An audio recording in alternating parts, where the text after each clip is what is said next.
तो बादल काला हो जाता है, यानी कि उसके अंदर पानी जो है पूरी तरह से भरा हुआ रहता है। उसके बाद उससे जब ये क्या कहते हैं बारिश की बूंदें गिरती है, तो बारिश की बूंदें सबसे पहले कहाँ गिरती है? नीचे फ्लोर, पहाड़, झील जो भी रहता है वहाँ पे सबसे पहले गिरता है। और सनलाइट जो होता है, सनलाइट से जो वो सूरज की जो रोशनी निकलती है वो बहुत हीट देता है, बहुत गर्म होता है।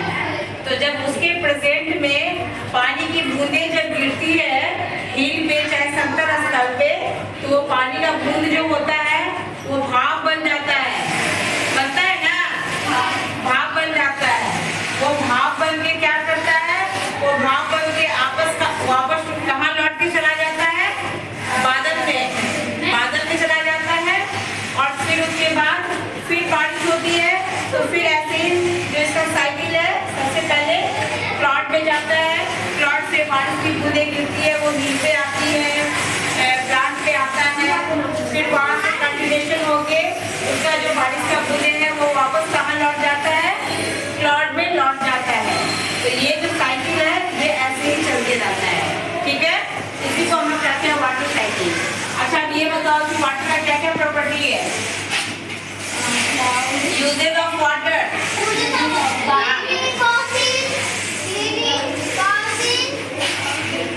बाथिंग, क्लीनिंग, वॉशिंग,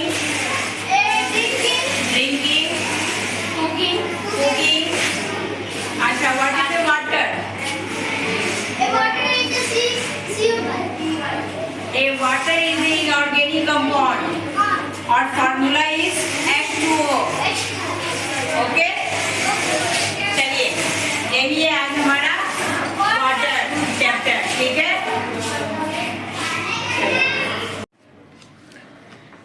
तो चलो बच्चों, आज हम लोग टिश्यू पढ़ते हैं। टिश्यू किसे कहते हैं? टिश्यू का अर्थ ही होता है वेव, यानी बुनना।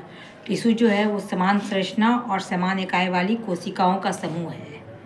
क्या है? समान संरचना और समान इकाई वाली कोशिकाओं के समूह को क्या बोला जाता है? टिश्यू बोला जाता है। टिश्यू दो तरह का होता है, एक होता है एनिमल टिश्यू और दूसरा होता है प्लांट टिश्यू। एनिमल टिश्यू जो होता है वो भी 4 तरह का होता है।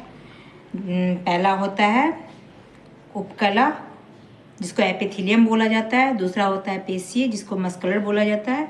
तीसरा होता है संयोजी, जिसको कनेक्टिव बोला जाता है। और चौथा जो है हमारा वो होता है नर्वस, जिसको तंत्रिका बोला जाता है। यानी कि एनिमल टिश्यू जो है वो 4 तरह का होता है, ठीक है। और जिसमें कि और सब टिश्यू तो सबका अलग अलग फंक्शन होता है, लेकिन एपिथेलियम टिश्यू जो होता है उसका मेन फंक्शन क्या होता है? वो हमारा जो फेस होता है, हमारे फेस में झुर्रियाँ से रक्षा करता है, हमारे फेस के स्कल को कवर करता है, हमें सुंदरता प्रदान करता है। हमारे फेस से प्रति जो भी जुड़ा हुआ कार्य रहता है वो एपिथेलियम का ही होता है। अब चलिए आगे चलते हैं प्लांट टिश्यू में। प्लांट टिश्यू भी जो होता है वो 2 तरह का होता है। पहला होता है मेरिस्टेमेटिक टिश्यू, जिसको हिंदी में हम लोग कहते हैं विभाज्य योतिकी टिश्यू। और दूसरा होता है परमानेंट टिश्यू, ठीक है, जिसको कहा जाता है स्थायी। तो जैसा कि नाम से ही पता चल रहा है कि विभाज्य योतिकी ऊतक, यानी कि इसको भी अलग अलग भाग में 3 भाग में विभाजित किया गया है। और दूसरा जो है हमारा परमानेंट टिश्यू, जो कि प्लांट टिश्यू का टाइप है। ये परमानेंट टिश्यू को भी 2 भाग में बांटा गया है, सिंपल और कॉम्प्लेक्स में। सिंपल का एग्जाम्पल में आता है जाइलम और कॉम्प्लेक्स टिश्यू के एग्जाम्पल में आता है फ्लोएम। जैसा कि एक क्वेश्चन भी है इससे जुड़ा हुआ है, different between xylem and phloem. तो जाइलम जो होता है उसका मेन फंक्शन होता है कि वो वाटर को ऊपर की तरफ ले जाता है प्लांट के भाग में। और फ्लोएम जो होता है वो जो लीफ भोजन तैयार करता है उस लीफ को लेके वो होल प्लांट वो अपर भी जा सकता है, लोअर भी जा सकता है, उसका ये काम है। लेकिन जाइलम जो होता है वो जाइलम जब जड़ से मिनरल्स और वाटर ले लेता है तो उसके बाद फिर वो नीचे नहीं जाता है, वो सिर्फ ऊपरी की तरफ ग्रोथ करता है। तो यही इनका एक डिफरेंस है मेन। बच्चों, जैसे कि आप लोगों को पता है कि हम लोग का ऑनलाइन क्लास चल रहा है, तो आज हमारा साइंस का टॉपिक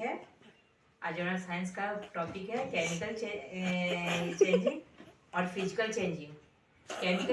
केमिकल चेंजिंग में क्या होता है? केमिकल चेंजिंग जो होता है वो परमानेंट होता है, और फिजिकल चेंजिंग जो होता है वो परमानेंट नहीं होता है। तो केमिकल चेंजिंग जो होता है हमारा, जैसे कि वाटर को अगर आइस में चेंज किया जाएगा तो इसको हम लोग क्या बोलेंगे, वाटर को अगर आइस में चेंज किया जाएगा तो ये हमारा कौन सा चेंजिंग कहलाएगा। वाटर को जब हम लोग आइस में चेंज करेंगे तो ये फिजिकल चेंजिंग कहलाएगा कि केमिकल चेंजिंग कहलाएगा। जब हम आइस को वाटर में मेल्ट होगा तो ये हमारा फिजिकल चेंजिंग होगा। अच्छा, जब हम ये क्या कहते हैं, कोयले को जला के और कोयले को जला के जब हम लोग खाना बनाते हैं तो ये कौन सा चेंजिंग होगा, ये फिजिकल चेंजिंग होगा।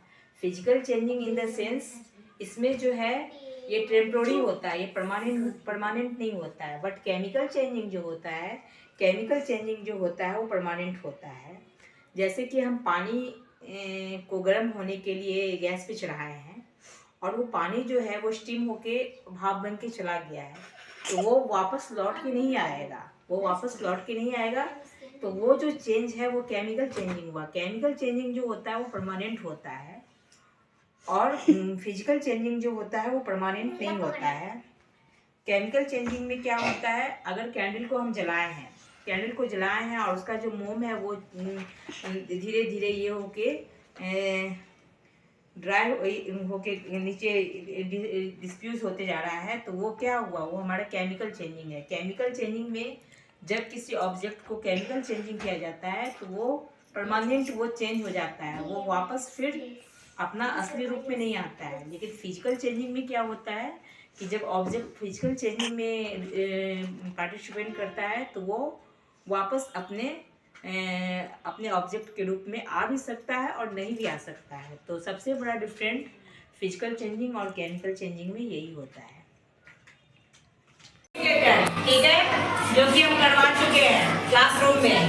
दूसरा है जंबल वर्ड्स, जो कि हम करवा चुके हैं। तीसरा है फिलिंग द ब्लैंक्स, ये भी हम करवा चुके हैं।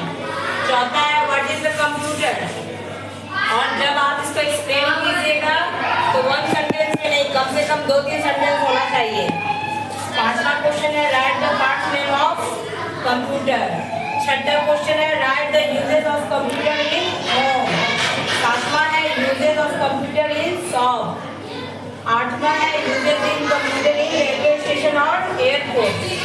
नौवां में आपको क्या है, शॉर्ट नोट लिखना है। इनपुट पे, आउटपुट पे, प्रोसेसिंग पे, माउस पे, कीबोर्ड पे, मॉनिटर पे, ठीक है। और लास्ट और 10वां क्वेश्चन है हमारा डिफरेंट बिटवीन ह्यूमन बीइंग्स और कंप्यूटर। बताओ, ये सारा रिवीजन का क्वेश्चन हो चुका है क्लास में।